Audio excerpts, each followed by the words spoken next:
Dating Ilocos Sur Governor Chavit Singson, personal na itutulak ang PUV modernization. Narito ang balita ni Troy Gomez.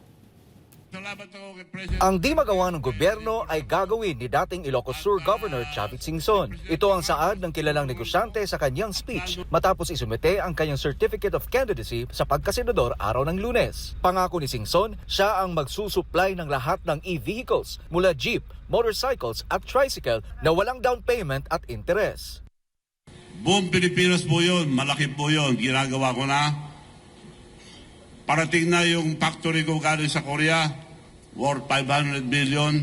At mag-uumpisa na po kami by December. Dagdag pa ni Singson, manalo o matalo sa darating na 2025 midterm elections ay itutuloy niya ang nasabing programa. Ito ay bukas anya para sa lahat ng drivers at operators sa buong bansa.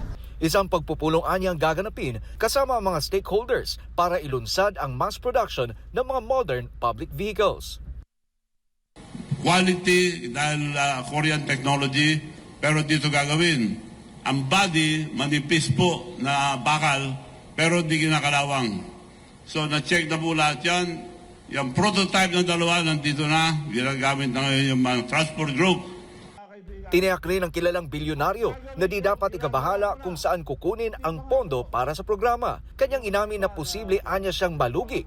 Ngunit di anya ito alintana sapagkat gagawin niya ito para sa bansa. Para sa Diyos at sa Pilipinas kung mahal. Troy Gomez nag-uulat, SMNI News.